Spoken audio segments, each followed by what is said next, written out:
백신의 단편 소설 멀리 간 동무.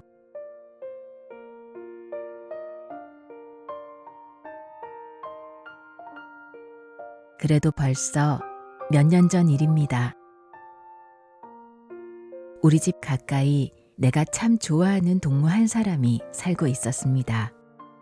그의 이름은 응칠이라고 부르는데 나이는 그때 12살인 나와 동갑이었고 학교도 나와 한반으로 5학년 1조였습니다.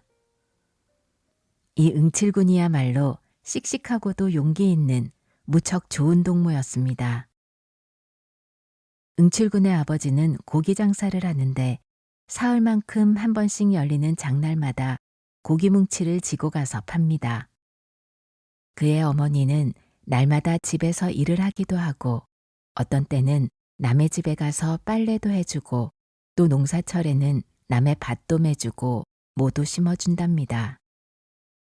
그리고 그의 동생은 10살짜리 계집아이 숭구미하고 7살짜리 응팔이, 3살 되는 응구하고 도합 셋이었는데 숭구미는 날마다 노는 사이 없이 어머니 일을 거들어서 참 부지런한 것 같습니다마는 거의 날마다 그의 어머니에게 얻어맞고 담 모퉁이에서 울고 있었습니다. 응팔이는 응구를 업고 길가에 나와 놀다가 무거우면 그냥 땅바닥에 응구를 내려놓고 저는 저대로 놀고 있으면 응구는 코를 젤젤 흘리며 흙투성이가 되어 냅다 소리를 질러 울기를 잘했습니다. 응칠이는 그래도 한날도 빠지지 않고 학교에 잘 다녔습니다. 공부는 나보다 좀 나을까요? 평균점은 꼭같이 갑이었으니까요. 응칠이는 마음도 좋고 기운도 세고 한 까닭에 우리 반 생도뿐 아니라 아무하고도 잘 놀았습니다.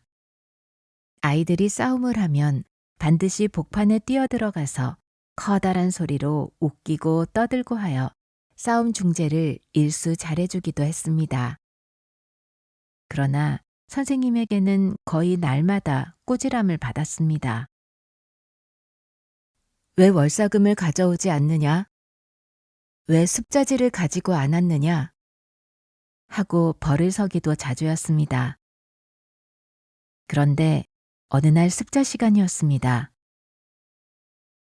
응칠이는 왜 청서를 한 번도 내지 않느냐? 하는 선생님의 말소리에 습자 쓰느라고 짹소리 없이 엎드려 있던 우리 반 생도는 모두 일제히 응칠에게로 고개를 돌렸습니다. 응칠이는 신문지 조각에 글자를 쓰던 붓을 멈추고 아무 대답이 없었습니다. 응칠이 너 이리 오너라. 선생님은 웬일인지 몹시 노에 계셨습니다. 응칠이는 교단 앞으로 나와서 고개를 숙이고 섰습니다.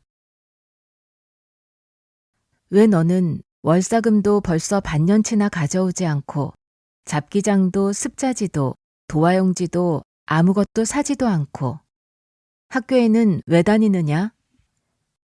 하고 선생님이 꾸지람을 하셨습니다. 아버지가 돈이 없다고 안 주어서요. 응칠이는 얼굴이 새빨갰습니다. 왜 아버지가 돈이 없어? 네가 돈을 받아가지고는 좋지 못한 데 써버리는 것이겠지. 아닙니다. 잡기장도 안 사줄 리가 있나. 네가 정령코 돈을 다른 데 써버린 것이지. 아닙니다. 바른 대로 말해. 선생님은 그만 응칠의 뺨을 한번 휘갈겼습니다. 선생님 용서하십시오. 아버지가 안 사주어요. 응칠이는 뺨에다 손을 대고 금방 소리쳐 울 것 같이 보였습니다. 그때 나는 가슴이 터질 것 같이 두근거려지며 응칠이가 가엾어 못 견디겠었습니다.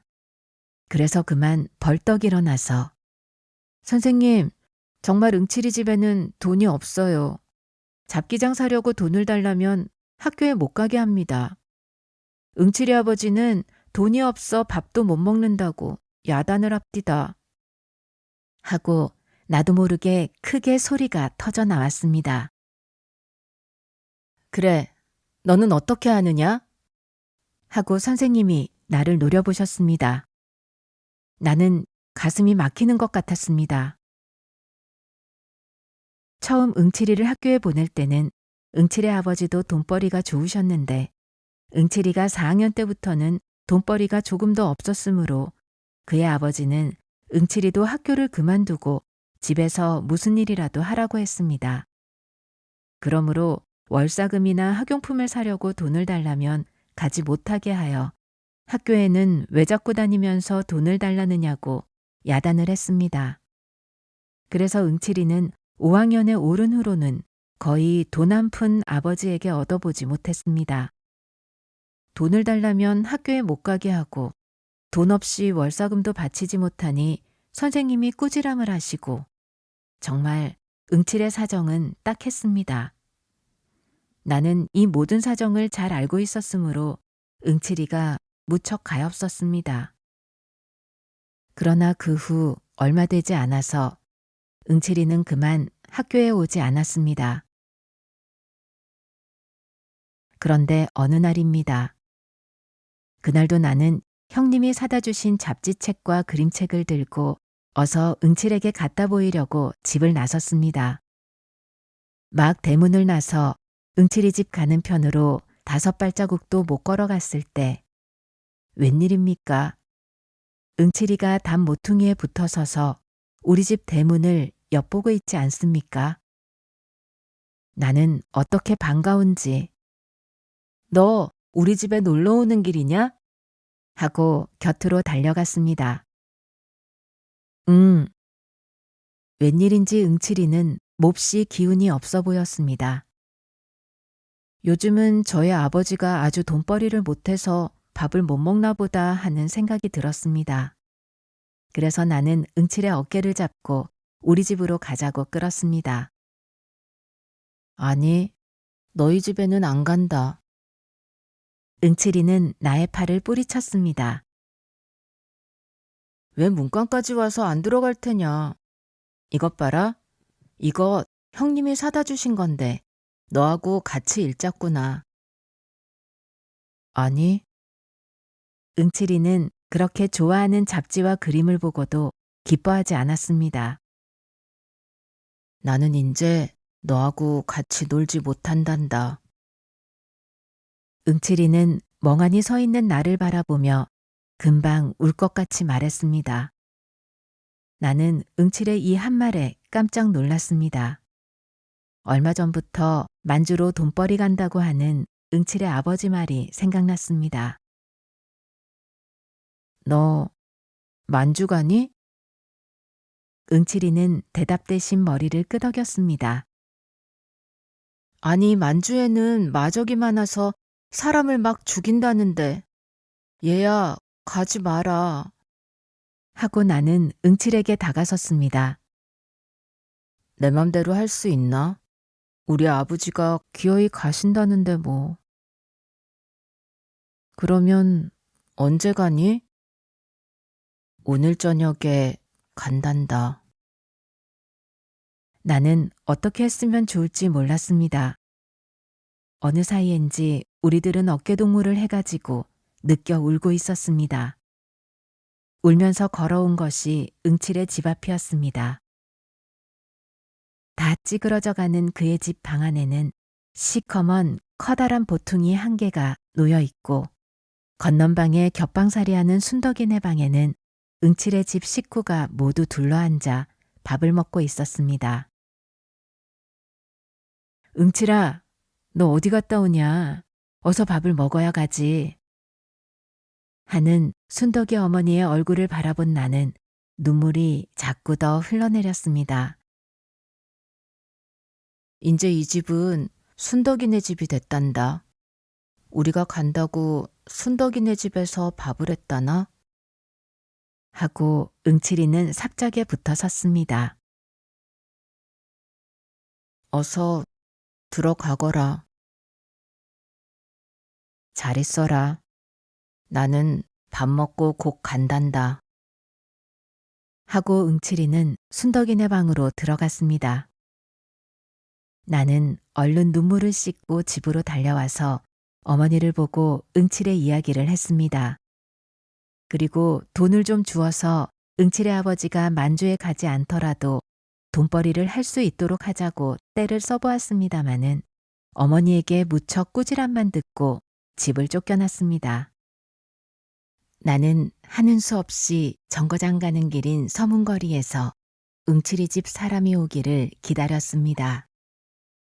이윽고 커다란 짐을 진 응칠이 아버지와 응구를 업은 어머니, 아무것도 가지지 않은 응팔이, 보퉁이를 들린 숭금이, 또 조그만 괴짝을 걸머진 응칠이가 순덕 어머니 아버지와 함께 걸어갔습니다.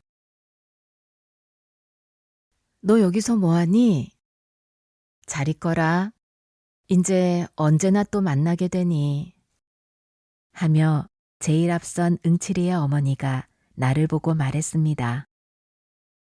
나도 제일 뒤에 떨어져 가는 응칠이의 뒤를 따라 걸었습니다. 어서 돈벌이 하거든 돌아오너라. 또 같이 학교 다니게. 응? 하며 나는 응칠이가 짊어진 궤를 만졌습니다. 이 궤 속에는 내 책이 들어있단다. 만주 가서도 틈만 있으면 공부할 터이다. 하고 응칠이는 힘있게 말했습니다. 나도 가슴속으로 어서 공부를 해서 훌륭한 사람이 되어 응칠이와 다시 만나게 될 터이다 하고 굳게 결심했습니다. 자, 그만 들어가소. 벌써 서문고개를 넘었으므로 응칠이의 아버지는 돌아서 순덕이네를 보고 하직했습니다. 그러면 잘들 가소. 죽지만 않으면 다시 만나리. 순덕이네 엄마는 그만 울어버렸습니다. 나도 응칠이의 목을 안고 터져오르는 울음소리를 억지로 참으며 느껴 울었습니다. 응칠이도 커다란 눈에 눈물이 고였습니다. 나는 가슴이 터져나가는 것 같이 아팠습니다. 그래서 서로 목을 안은 채 참다 못해 소리쳐 울고 말았습니다. 응칠이 아버지는 나의 어깨를 쓰다듬으며 달래주셨습니다. 그의 눈에도 눈물이 고여 흐르고 있었습니다. 울지 말고 어서 돌아가거라. 하며 응칠이의 팔을 잡아 끌었습니다. 나는 발버둥을 치며 응칠이의 뒤를 따르려 했으나 순덕이 어머니가 나를 꼭 붙잡고 놓지 않았습니다. 한 걸음 한 걸음 우리의 사이는 멀어져 갔습니다.